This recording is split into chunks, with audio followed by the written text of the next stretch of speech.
merci, je crois que c'est bon là. Seigneur, merci pour la lecture de ta parole. Laisse que ton esprit prenne contrôle maintenant, qu'aucun homme n'enseigne, que nous tous nous soyons enseignés par le Saint-Esprit. Au nom de Jésus que j'ai ainsi prié. Amen. Amen. Que Dieu vous bénisse. On peut maintenant acclamer pour la gloire du roi des rois. Que Dieu vous bénisse. Merci, on peut s'asseoir. Que Dieu vous bénisse. Je m'appelle Pasteur Kadima. Je vis en Namibie. C'est là où Dieu nous a établis. Je suis marié, père de 4 enfants. Donc, Dieu nous a vraiment bénis. Je remercie vraiment le pasteur Mado pour cette opportunité. Merci beaucoup, que Dieu vous bénisse. C'est pas facile d'accorder la chair à quelqu'un que vous ne connaissez pas. Et je sais, c'est la première fois qu'on se voit même. Mais Dieu nous connaît, nous tous. Alors, je crois que c'est ce qui est important. Je ne suis pas ici pour me présenter, mais je suis venu présenter quelqu'un qui est au-dessus de nous tous. Quelqu'un qui amène les gens de très loin et les fait une famille. Et cet homme, c'est Jésus-Christ de Nazareth. Et c'est l'homme qui va te parler ce soir. La deuxième des choses, avant que j'aille dans ma prédication, ne compte pas les fautes d'orthographe. Je ne prêche pas en français, je prêche en anglais, mais je vais essayer. Ce n'est pas grave, hein? Merci. Amen. Vous savez, les francophones ne sont pas comme nous, les anglophones, we don't care. Même si tu fais des fautes, on avance. Mais en français, vous comptez tous les virgules, les points, les là, les. Nous, on n'a pas toutes ces histoires et distants. Alléluia. Alors, on va avancer. Dieu va m'aider. J'ai un court message que j'ai intitulé La provision dans l'amour de Dieu. Regarde à celui qui est à côté de toi, dis-lui, il y a la provision. Ok, si ton voisin est un peu fâché, regarde celui qui sourit, dis, il y a la provision. Ok, s'il y a quelqu'un qui sourit maintenant, dit, je vois maintenant la provision. S'il sourit mieux, dit, la joie aussi, c'est la provision. Oh, gloire à Dieu. Amen. Parce que nous avons la joie. La joie, c'est un don de Dieu. Même quand les choses vont bien, on est content.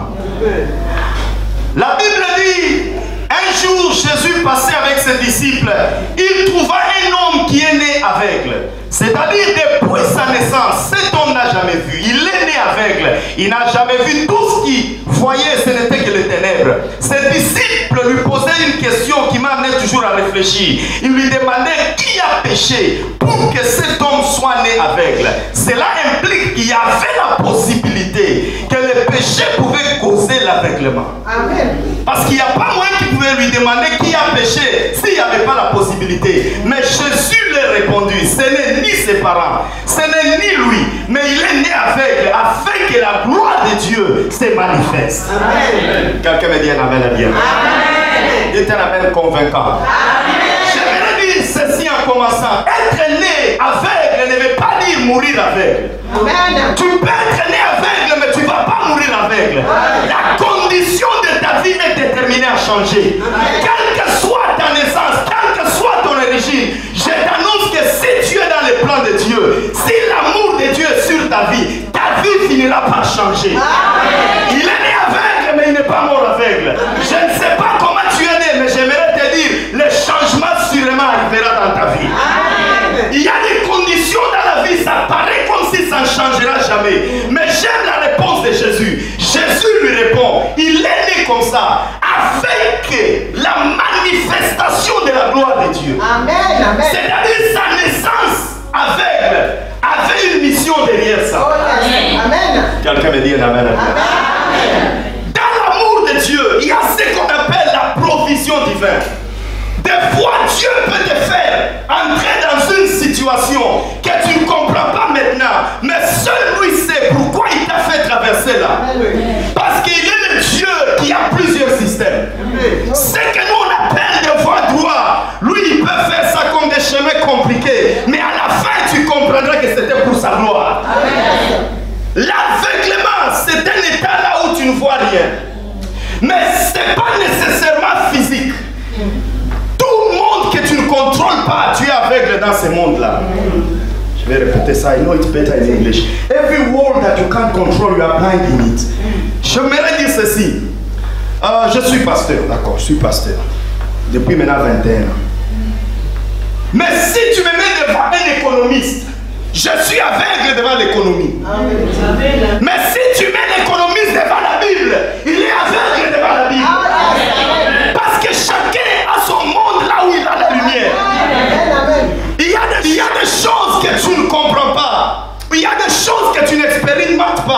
c'est tout simplement parce que tu es aveugle dans ce monde-là. Tout le monde ne sont pas pauvres. Il y a des gens qui sont seulement aveugles dans le monde d'argent. Parce que même quand tu leur donnes 1 million, ils ne savent pas comment contrôler ça. Parce qu'ils sont aveugles dans le monde d'argent. Mais ce même montant, quand tu donnes quelqu'un qui a la lumière dans le monde d'argent, il va multiplier ça. J'ai pris que l'Éternel te ôte dans le monde là où tu es aveugle. C'est pourquoi la création, Dieu a commencé en disant que la lumière soit. Parce que là où il y a le ténèbre, il y a le retard. Là où il y a le ténèbre, il y a la confusion. Là où il y a le ténèbre, il y a les échecs. Mais là où il y a la lumière, il y a le succès. Il y a la gloire, il y a l'élévation. Dis à celui qui est à côté de toi que la lumière soit. Dis à l'autre voisin, dis mon voisin que la lumière soit. Ne reste pas aveugle dans ce monde-là où tu es. N'être aveugle, cela ne veut pas dire que je dois mourir aveugle. Je peux naître aveugle dans la richesse, mais je ne veux pas mourir dans la pauvreté. Que l'Éternel amène la lumière, que tu quittes la pauvreté, que tu entres dans la richesse. Les disciples disent à Jésus, qui a péché pour que cet homme soit né aveugle? Jésus a dit, personne n'a péché. Il est né comme ça, afin que la gloire de Dieu manifeste. Amen. Que la gloire de Dieu manifeste dans la situation que tu es en train de traverser. J'ai dit que la gloire de l'Éternel manifeste dans la situation que tu es en train de traverser. Amen. Écoutez, tu n'es pas créé pour ta destinée. Mais ta destinée est créée pour toi. Amen. Parce que sans toi, il n'y a pas de destinée. C'est toi qui vas faire ta destinée à se manifester. Je ne sais pas s'il y a quelqu'un qui me comprend. Parce que la plupart des temps, on nous a dit tu as été créé pour ta destinée. Non, c'est ta destinée qui a été créée pour toi. Il y a des choses qui n'arriveront jamais aussi longtemps que toi, tu ne t'es pas manifesté. Il y a des choses qui ne vont pas se glorifier parce que ces choses sont créées à cause de toi. C'est pourquoi la Bible dit, le monde attend avec un ardent désir la manifestation des fils de Dieu. Amen. Ce que j'aimerais dire, c'est qu'il y a des choses que Dieu veut faire dans ta vie. Il y a des gloires que Dieu veut amener dans ta vie, dans ta famille, dans tes études, dans ton avenir. Mais ces choses-là n'attendent que toi qui tu quittes l'aveuglement. Parce qu'aussi longtemps tu es dans l'aveuglement, ces choses-là ne peuvent pas se manifester. Et la première des choses qui nous fait quitter de l'aveuglement, c'est la connaissance. Amen. La Bible nous parle des œuvres du diable et les œuvres du ténèbre. On vainc les œuvres du diable par la puissance du nom de Jésus. Mais on vainc les œuvres du ténèbre par la lumière. Amen. Et la lumière, c'est la connaissance. J'avance lentement, je vais terminer d'ici là. Écoutez, la Bible dit, la durée de l'esclavagisme des enfants d'Israël en Égypte devait être de 400 ans. Selon Genèse. Dieu dit à Abraham, tes enfants seront esclaves dans un pays étranger pendant 400 ans. Mais quand on lit dans le livre d'Exode, la Bible dit ils étaient esclaves pendant 430 ans. Mais d'où sont venus les 30 ans? Parce que Dieu n'est pas un menteur. Tout ce que Dieu dit finit par s'accomplir. Dieu a dit 400 ans, mais ils ont fait 430 ans. Parce que la Bible dit, le jour que Moïse a compris qu'il était le libérateur des enfants d'Israël, il a essayé de défendre un enfant d'Israël. Les enfants d'Israël lui ont demandé, qui t'a établi juge? La Bible dit Moïse a fui. La fuite de Moïse était de 40 ans, alors qu'il ne restait que 10 ans pour qu'il soit libéré. Mais parce qu'ils n'ont pas compris que Moïse était envoyé pour leur délivrer, ils ont prolongé leur esclavagisme. L'aveuglement prolonge ton esclavagisme.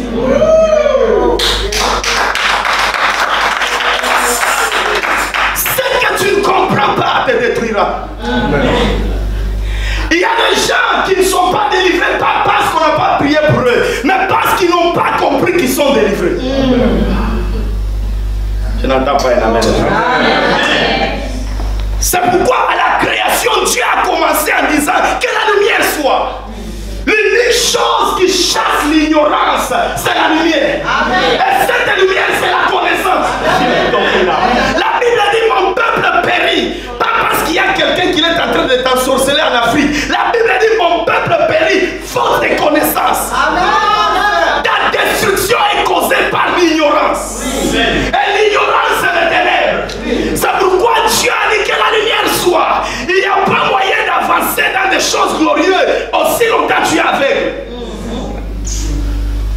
J'ouvre une autre parenthèse. Jérémie. Laissons Jérémie. Daniel. Quelqu'un me dit la Bible. Daniel, lisez. J'essaie de mettre les choses ensemble comme ça, quand je termine, on se comprend bien. Parce que j'aimerais que tu comprennes que tout ce que tu traverses, il y a quelque chose caché. Le problème, c'est que quand tu es aveugle, tu ne peux pas voir ce qui est caché. C'est pourquoi tu as besoin de la lumière afin de voir qu'au milieu de cette situation, il y a une gloire cachée. Au milieu des problèmes que tu traverses dans ton mariage, il y a une gloire cachée que même toi-même tu ne connais pas. Mais je viens en tant que prophète de Dieu d'ouvrir les yeux cet après-midi. Quand tes yeux seront ouverts, regardez ceci. Daniel s'est appliqué à lire le livre. Il a compris que l'esclavagisme des enfants d'Israël à Babylone devait être de 70 ans. Mais la Bible dit, quand il a vu ça, il a réalisé qu'ils étaient déjà à la 68e année. La Bible dit, il s'appliqua à la prière. Il n'a pas prié comme tout le monde. Il a prié avec une connaissance. Quand tu pries avec connaissance, la puissance de Dieu est démontrée. Écoutez, Église de Dieu, l'Église est en train de traverser un temps où nous avons besoin de la connaissance. C'est la connaissance qui provoque le miracle. C'est la connaissance qui ouvre le ciel. C'est la connaissance qui amène la prophétie. Dieu va t'élever par rapport à la dimension de ta connaissance. Si tu ne connais rien, tu ne seras rien. Quand Daniel a commencé à prier avec la connaissance, au lieu de 70 ans, la Bible dit, à la 68e année, je ne sais pas comment vous appelez ça, à la 68e année, les enfants d'Israël ont quitté Babylone. C'est-à-dire la connaissance raccourcit le temps de l'esclavagisme. Alors que l'ignorance élargit le temps de l'esclavagisme. Je déclare cet après-midi, la connaissance que tu reçois va réduire les années de ton esclavagisme. Tu as longtemps tourné autour de cette montagne. C'est parce que le diable t'avait aveuglé. L'Éternel m'a amené de très loin. Je ne sais pas combien, 15 000 kilomètres dans un pays des études pour t'annoncer le temps de ton esclavagisme est terminé. Je dis la saison de l'esclavagisme est terminée. Que la lumière se manifeste dans ta famille. Que la lumière se manifeste dans ton mariage. Que la lumière se manifeste dans tes affaires.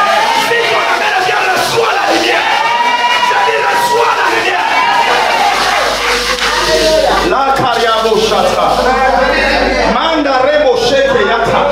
Nous ne sommes pas les enfants des ténèbres. Nous sommes les enfants de la lumière.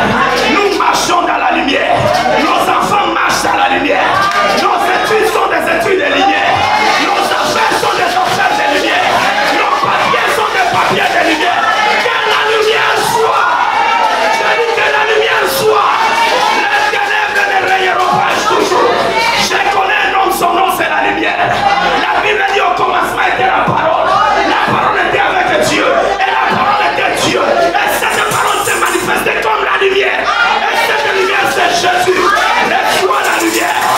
Je dis reçois la lumière. Je dis reçois la lumière.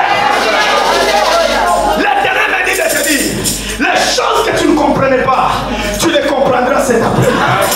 Les situations que tu traversais, tu ne savais pas pourquoi tu traversais ça. Tu comprendras ça cet après-midi. Notre combat avec le diable, c'est pas un combat d'argent. Non. Même pas des habits tels que les gens en ont fait. Le diable, il a l'argent. Alors, toutes les grandes voitures ont la marque du diable sur ça. C'est-à-dire ça lui appartient. Il n'y a rien qui impacte le diable en matière d'argent. Alors, même pas ton mari, le diable n'a pas besoin de ton mari. Il a beaucoup de gens dans les bars et dans les boîtes de nuit. Alors, même quand tu n'as pas envie de Dieu, tu vas prier. Mais c'est la volonté de Dieu. Regardez ceci. Tout ce que les gens pensent qui intéresse le diable, ça ne l'intéresse pas. Moins encore nos habits. Tous les griffes que vous portez, la marque de la bête est sur ça. Ça lui appartient. Je ne dis pas qu'elle ne porte pas, il faut porter, mais tout est sanctifié par la prière et par la parole. Mais quand même, on doit savoir qu'il n'est pas intéressé à ces choses. La guerre entre l'homme et le diable, c'est la guerre des connaissances. Souvenez-vous, le diable, c'était un archange déchu. Il était un ange, il était un archange. Il y en avait 4, il est parmi les 4, mais il est le premier-né de tous les anges. C'est pourquoi dans la Bible, quand il s'est battu avec Michael sur la terre, Michael ne pouvait pas le vaincre. Michael a dit que l'Éternel te réprimande. Parce que Michael n'a pas d'autorité sur le diable. Je sais que tu peux refuser ça. Sur la terre, le diable est fort. Mais dans les cieux, Michael est puissant. Parce que sur la terre, il a été libéré. Il est en train d'opérer légalement sur la terre. Mais dans les cieux, il n'a pas de pouvoir. Et si vous regardez même dans les cieux, Michael ne pouvait pas le vaincre. Dans le livre des Révélations, la Bible dit ils l'ont vaincu à cause du sang de l'agneau et à cause de la parole. La guerre dont Révélation est en train de parler, ce n'était pas sur la terre, c'était la guerre qui était aux cieux. Quand le diable s'est révélé, les anges ont essayé de le combattre, ils n'ont pas pu, jusqu'à ce qu'ils ont invoqué le sang. Le diable n'a pas de pouvoir sur le sang. Écoutez, fils de Dieu, ne joue pas avec le sang de Jésus. C'est capable de délivrer ta famille, tes affaires, tes enfants, même ton mari. Le sang de Jésus a la capacité de le délivrer. Si tu amènes 3 fois, je termine. Quand tu reçois la lumière, tu comprends ta destinée. Quand tu comprends ta destinée, au milieu de tes tribulations, tu verras la victoire. Au milieu des complications, tu verras la route est en train de tourner. La Bible dit, Lot était chez lui. Il vivait paisiblement, mais au milieu d'un peuple qui était corrompu, ou je ne sais pas comment vous appelez ça. Un mauvais peuple. Un peuple très mauvais. Mais l'autre était un élu de Dieu. J'aimerais dire à quelqu'un, tu es là où tu es, pas par hasard. J'ai dit là où tu n'es pas là par hasard. Il y a quelque chose que Dieu veut faire, même toi-même tu ne comprends pas. Tu n'es pas né dans cette famille-là par hasard. Tu es né dans cette famille pour une raison. Tu ne peux pas comprendre cette raison jusqu'à ce qu'elle vienne ouvrir tes yeux. Dieu pouvait te faire naître dans une bonne famille parce qu'il est le Dieu omnipotent, omniprésent, omniscient. Mais il savait que s'il t'amenait dans une bonne famille, tu ne peux pas connaître Jésus-Christ. C'est pourquoi il a permis que tu sois là où tu es. C'est ma soirée, ça c'est bien la bica. C'est ma mère bien. Dis amen 3 fois que j'avance. Écoutez, je ne sais pas là où tu es, mais Dieu m'a envoyé te dire, tu es là pour une raison. Et la première raison que tu ne dois pas oublier, c'est d'annoncer l'évangile de Jésus-Christ. Dieu a permis que tu sois avec cet homme-là, afin qu'au travers de toi, qu'il connaisse Jésus-Christ. Dieu a permis que tu aies cet enfant-là qui prend la drogue. Au travers de ta prière, ton enfant sera un homme de Dieu. Ton enfant sera un prophète. Ne regrette rien, tu marches dans la provision divine. Tu marches dans l'amour de Dieu. La Bible dit tout concourt au bien de ceux qui aiment l'Éternel. Tout ce qui t'arrive, il y a une raison. Tout ce qui n'arrive pas, il y a une raison. Si j'avance bien, dites la main bien. Les anges sont venus. Oh my God. Ils sont venus délivrer tous les gens qui étaient à Sodome et Gomorrhe. Ça c'est selon eux.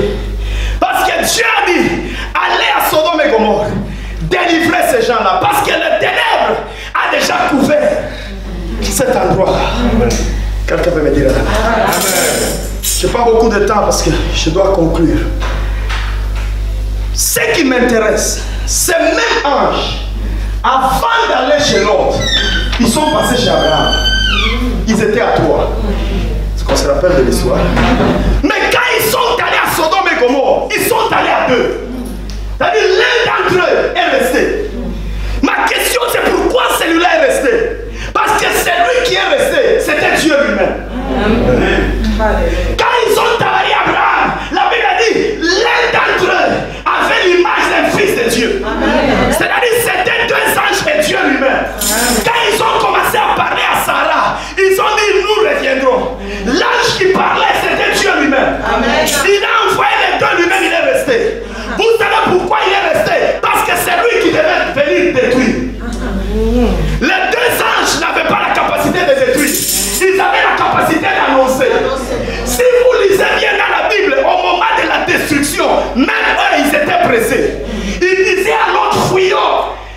la destruction est en train de venir.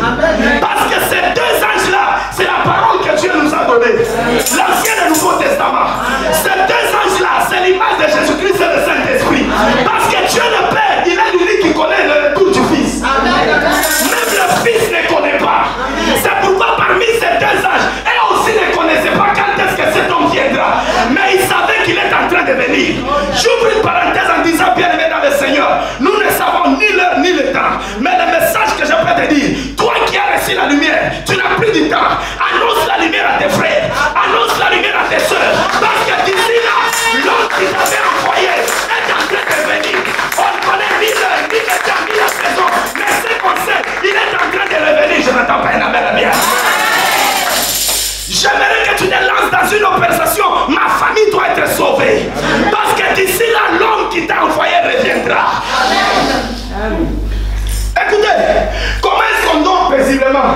On mange notre semoule en paix, alors que tu sais que tu as ton frère qui est encore dans le monde. Tu sais que ton mari est encore dans le monde. Mais tu dors paisiblement, tu te réveilles aussi paisiblement. Écoutez, le temps n'est plus là. C'est le moment, c'est maintenant ou jamais. Parce que l'homme qui a annoncé la destruction, il reviendra. Il reviendra. Que tu sois où, que tu sois en Europe, en Afrique, dans la bouche, dans l'eau, je t'annonce que Jésus-Christ reviendra. Et la Bible dit, les gens mangeront, vivront, danseront et il reviendra. Ce n'était qu'une parenthèse. Je rentre à mon message. La Bible dit, pour que je conclue, les deux anges ont dit à l'autre, prêche tes beaux-fils, prêche à tous celui que tu veux prêcher, parce que tu n'as qu'une seule nuit, afin d'annoncer l'évangile à toute ta famille. Parce que demain, la destruction viendra. Quelqu'un me dit amen. Regarde celui qui te dit, tu n'as qu'une seule nuit. Dis à toi, tu n'as qu'une seule nuit. Dis à toi, tu n'as qu'une seule nuit. Fais vite, fais vite, fais vite. Nos églises ne devaient pas être vides. Nos églises ne devaient pas être vides. C'est parce qu'on ne sait pas qu'on n'a qu'une seule nuit. On n'a qu'une seule nuit d'annoncer l'évangile à nos parents, d'annoncer l'évangile à nos frères et sœurs. Même si vous ne dites pas amen, j'ai prêché.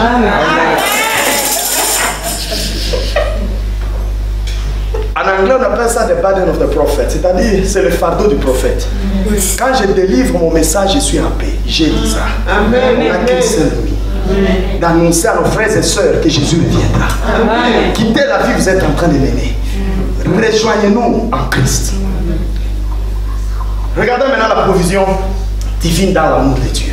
Au milieu de ces ténèbres, au milieu de cette destruction, Dieu n'a envoyé que deux anges. Sodome et Gomorrhe, c'est plus que Paris. Peut-être New York. Je me souviens quand j'étais à New York, les choses sont si vite que tu ne sais même pas là où te tenir debout. On dirait que tout le monde sont manipulés par des télécommandes. Personne ne marche, on dirait que tout le monde fouillait. Et je me disais, mais je suis où là? Comparons ça un peu à New York. C'est-à-dire, tout est si vite. Mais Dieu n'a envoyé que deux anges. S'il devait sauver tout Sodome et Gomorrhe, comment ces deux anges pourront sauver Sodome et Gomorrhe? Au milieu du ténèbre, Dieu savait qu'il y a une lumière. Amen. Et cette lumière, c'était Lot, sa femme et ses deux filles. Je vais expliquer.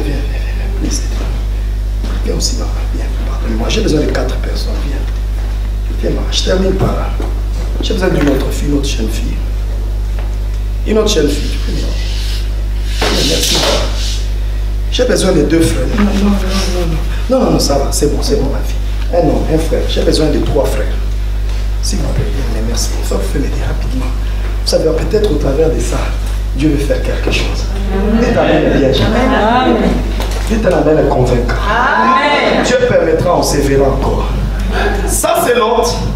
Ça, c'est sa femme. Je ne dis pas qu'il devient ton mari. C'est après l'équipe des pasteurs nous a prophétisé. Ça, ce sont ces 2 filles. Est-ce qu'on est ensemble? L'autre, sa femme, les 2 filles. Ça, ce sont les 2 anges. Regardez bien, Dieu savait que malgré il a envoyé les anges à Sodome et Gomorrhe, il allait délivrer que l'autre, sa femme et ses 2 filles. C'est pourquoi il n'a envoyé que 2 anges. Quand la pression commençait à monter, la Bible dit,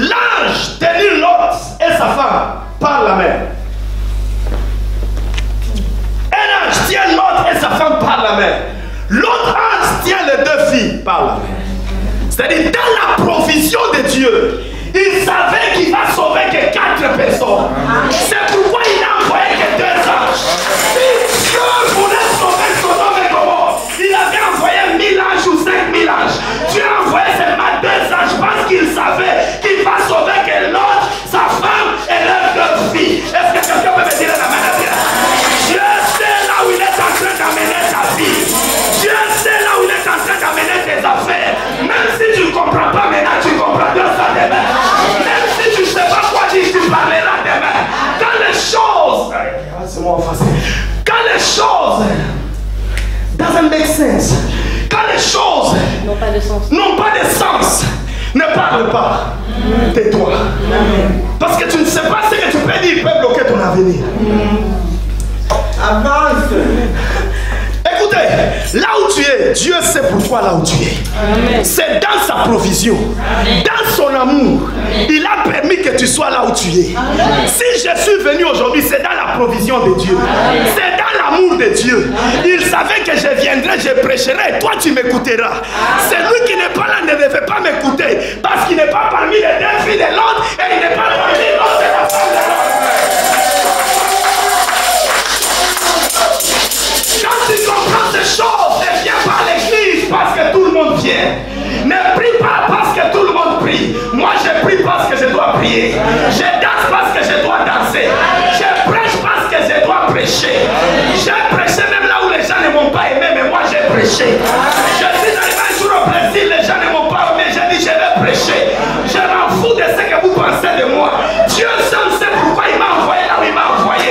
Tu es là où tu es parce que Dieu veut que tu sois là où tu es. Si tu n'étais pas là où tu es, tu ne devais pas être là où tu es. Ils n'ont pas compris ce que je viens de dire. Amen. Tournez-vous maintenant, je vais terminer. Non, non, non, frère. Tu as abandonné l'autre. Non, non, tournez pas comme ça. N'abandonne pas l'autre. Dites un amen bien. Est-ce que j'enseigne à quelqu'un ce soir? Est-ce qu'il y a quelqu'un qui s'encourage à l'Éternel? Arrête de pleurer. Arrête de te plaindre. Tu es là où tu es parce que tu dois être là où tu es. Tu traverses ce que tu penses que tu dois traverser, ce que tu es en train de traverser. Parce que si tu traverses pas ce que tu es en train de traverser, tu n'arriveras pas là où tu es en train de partir. C'est ça la condition pour réjouir de l'amour de Dieu. Il a dit 3 choses. Il dit quand vous sortirez, la première des choses, sauve-toi. C'est-à-dire échapper. Qui va? Bendana. Il y a des choses. Tu n'as pas besoin de prier. Il y a des choses, Bendana.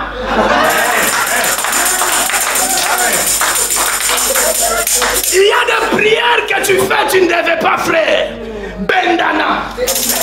Échappe-toi. Je déclare, en ces fins d'année, s'ils ont planifié de tuer les gens dans ta famille, Yosio Bendani.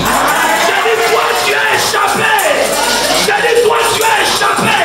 Dis à ton voisin, toi, tu as échappé. Si tu dis à la mère, bien, échappe à la mort. Je dis, échappe aux échecs. Je dis, échappe aux problèmes. Je déclare opération échappée. Je dis, opération échappée. Les amis, opération Bendana. Si ta mère est morte de diabète, toi tu ne mourras pas de la diabète. J'annonce l'évangile de Jésus-Christ. Échappe à la diabète de la famille. Échappe aux tensions de la famille. Si ton mère vient, reçois ta délivrance. Je dis reçois ta délivrance. Si le mariage de tes parents n'ont pas marché, échappe du célibat. Oh, alléluia. Je vois quelqu'un en train d'échapper à l'opération. Je parle en tant qu'un prophète de Dieu là. Parce que je voyais un couteau, mais l'Éternel me dit, annonce à cette femme, cette opération n'aura pas lieu. Le Dieu de la Bible vient me dire de te dire, ça n'aura pas lieu. Parce que je vois, ils ont opéré pour la première fois. Ça n'a pas marché. Ils sont en train de planifier pour opérer encore. Mais Dieu m'envoie pour te dire, tu es en train d'échapper. Tu es en train d'échapper. Tu es en train d'échapper. Si ton mère vient reçoit ce miracle-là. Dis à ton voisin, échappe. Alors, bien, dis échappe. Si les Congolais ou Congolais disent Bendana, dit.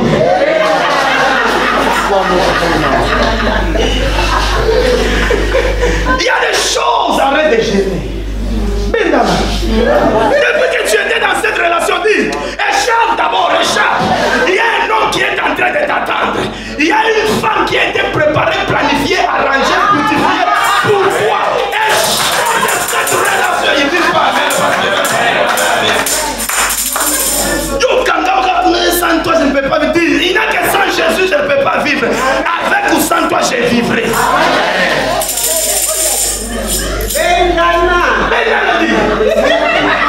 Il n'y a personne qui ne va pas entrer au ciel parce que tu étais célibataire. Il n'y a nulle part dans la Bible. C'est ton problème. Si tu ne veux pas qu'au Bendana tu mourras, il va chercher une autre. Je ne trouve pas de relation, mais je dis, hein. Si c'est comme Sodome et Gomorrhe, échappe. Quand même, il doit être chrétien. Il n'est ni chrétien, ni né de nouveau, ni enfant de Dieu. Il ne parle pas même pas en langue. Bon, il n'a même pas l'argent. Il n'a même pas le travail. Bon, il n'a même pas les papiers. Tu es en train de faire là-bas quoi? Qui t'en sauce? C'est le Bendana dit. Il y a des choses qui quand même, il doit y avoir une raison qui te garde là-bas. Vous n'avez même pas d'enfant. Tu n'es même pas sûr si c'est lui ou si c'est toi qui es stérile. Tu n'es même pas sûr, dit Bendana. Dis à celui qui est à côté de toi, échappe. Échappe cette situation. Échappe cette maladie. Échappe cette pauvreté. Échappe la vie des échecs. Échappe, échappe, échappe, échappe. La deuxième des choses, pendant que je termine, il a dit, ne vous arrêtez pas. Oh. Quelle que soit la situation, quand tu es dans l'amour de Dieu, ne t'arrête pas. Amen. Même si les choses n'avancent pas comme tu pensais que ça devait avancer, ne t'arrête pas. Amen. Même si ça semble qu'il n'y a pas de route, ne t'arrête pas. C'est le Dieu que je viens t'annoncer. Ce qu'il a commencé, il finira ça. Parce qu'il est l'alpha, il est l'oméga. Quand il commence quelque chose, il a déjà terminé. Il a dit ne vous arrêtez pas. Même si le pied est coupé, ne t'arrête pas. Même si tu n'as plus de pied, ne t'arrête pas. Parce qu'il y a des moments dans la vie, tu ne sais plus là où tu pars.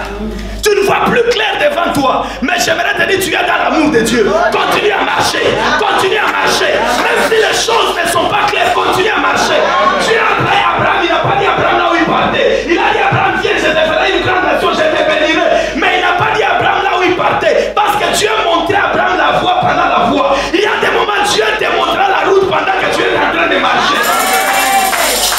Dis à ton voisin, ne t'arrête pas. Même si tu ne vois pas la réponse à la prière, ne t'arrête pas. Même si tu ne parles pas en langue, ne t'arrête pas. Même si tu ne danses pas quand on prie pour toi, ne t'arrête pas. Même si le protocole ne t'aime pas, ne t'arrête pas. Même si le musicien ne chante pas bien, ne t'arrête pas.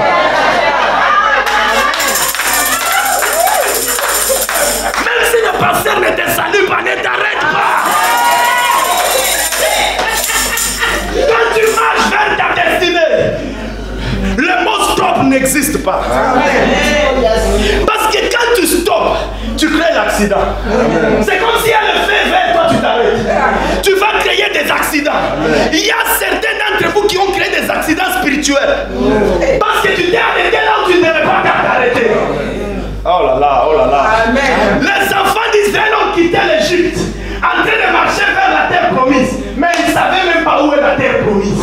Ils arrivent au devant de la mer Rouge. Devant eux, c'est la mer Rouge. À gauche, le mont Ararat. À l'autre côté, le mont Midon, Sidon, quoi qu'on appelle ça. La Bible dit, Dieu dit à Moïse, ne vous arrêtez pas. Amen. Oh my God. Devant nous, il y a la rivière. Est-ce que ce Dieu-là est normal? Mais il y a la rivière quand même. Il y a des logiques, tu n'as pas besoin de ces logiques-là. Tu es dans l'amour de Dieu. Amen. Même quand les gens ne t'aiment pas, toi continue. Amen. Oh là là. Amen. Ton futur n'est pas déterminé par combien de gens t'aiment ou bien combien de gens t'acceptent. Ton futur est déterminé par l'amour de Dieu sur ta vie. Quand Dieu t'aime, continue. Amen. Même si on dit votre pasteur est faux, continue. Votre pasteur est vrai, continue. Dans votre église, il y a le feu, continue. Il n'y a pas de feu, continue. Il y a la prière, continue. Il n'y a pas la prière, je continue. Mon problème, c'est qu'il m'a dit ne t'arrête pas.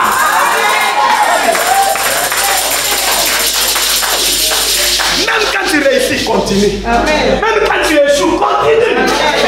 Tu étudies? Bien, tu as abandonné. Continue. Même si ça va, continue.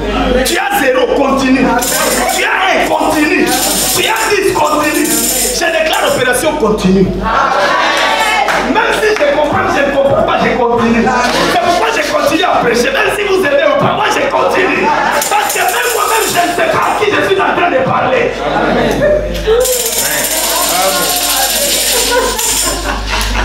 Vous êtes fatigué? Vous êtes en train de prêcher avec moi. Continuez. Opération continue.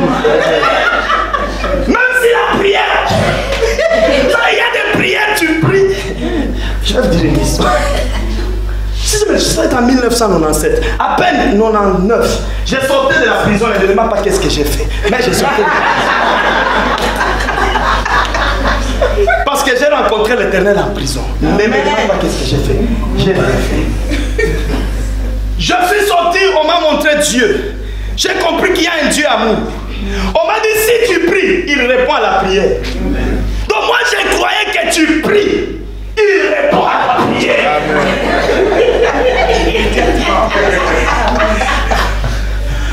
Le pasteur annonce il y a 7 jours de jeûne à l'église. J'ai dit hey, tu pries, il répond. Maintenant le pasteur a dit 7 jours, 7 prières, 7 réponses. J'entre à prier avec 7 requêtes, attendant 7 réponses. Parmi les 7 prières, l'une des prières c'était Éternel, fais-moi sortir de la pauvreté. Moi je suis né dans une famille riche, mais on est devenu pauvre. J'étais dans une pauvreté terrible, compliquée, catastrophique. Au niveau où tu n'as même pas une chemise. On était à 2 mois et mon frère, s'il va à l'école, il part avec la chemise, quand il rentre, je porte. Wow. Je n'ai pas prié, j'ai dit à Dieu, on a dit si on prie, il répond. Quand on va dire amen à cette prière, j'aurai plus de 50 chemises, 20 pantalons. Vous savez, la prière est proportionnelle. Peut-être toi tu pries pour l'argent, il y a des gens qui prient pour la chemise. Ne me dis pas quelles sont des prières. Non, non, non, non. Ce que toi tu cherches, ce n'est pas ce que moi je cherche. Ce que je cherche, ce n'est pas ce que tu cherches. Donc chacun prie ce qu'il prie. Je termine la prière contre la pauvreté. Parce que le pasteur a dit tu pries, Dieu répond. Je quitte la prière après 7 jours de jeûne et prière à sec, sans manger, sans boire. Je rentre à la maison, croyant en Dieu que j'ai prié. Je vais trouver la nourriture sur la table. Écoutez, même quand tu n'as pas la réponse à ta prière, ne t'arrête pas. J'entre à la maison, j'habitais chez mon grand frère.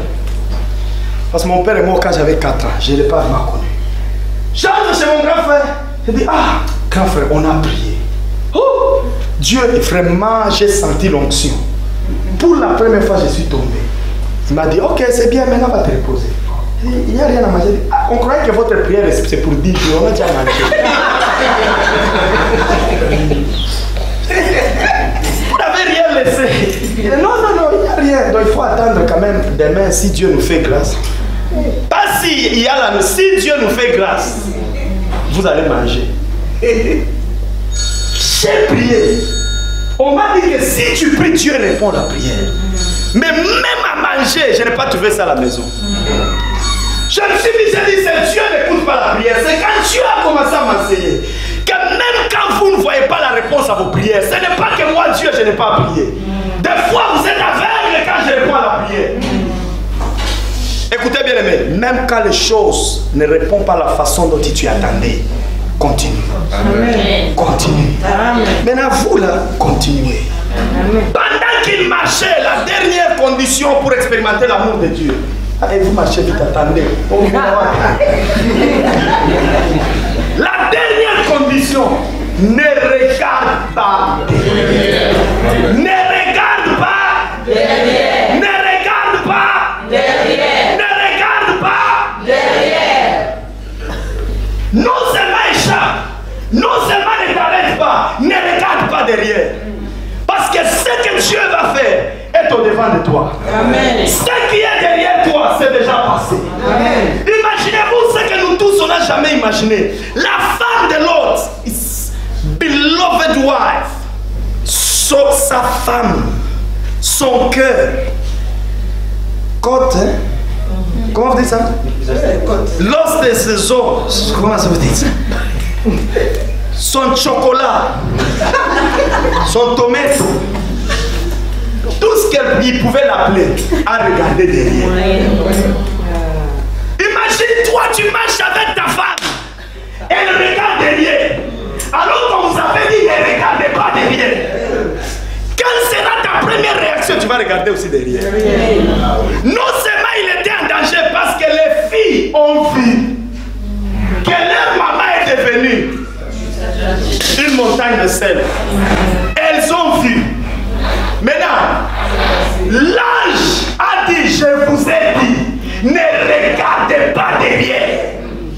Elles sont obligées de passer leur maman qu'elles aiment beaucoup, l'oubliant derrière, selon la parole de Dieu.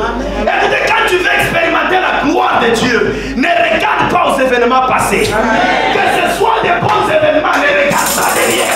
Que ce soit des mauvais événements, ne regarde pas derrière. Parce que si tu regardes derrière, tu vas te transformer à une montagne de sel. C'est-à-dire, les filles ont crié, papa, maman est transformée. Le père a dit, ne regardez pas derrière. Les filles ont dit, papa, ton bébé est devenu le sel. Le père a dit, je m'en fous. L'ange a dit, ne regardez pas derrière.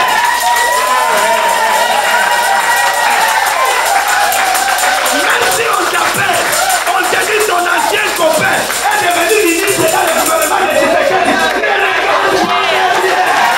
Je dis, ne regarde pas derrière.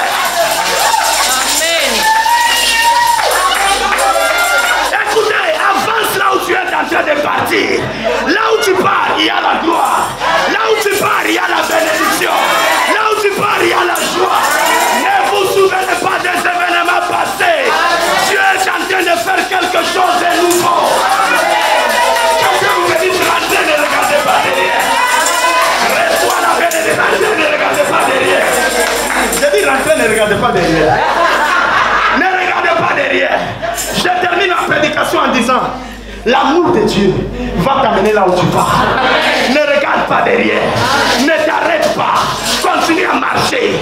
Même si les choses sont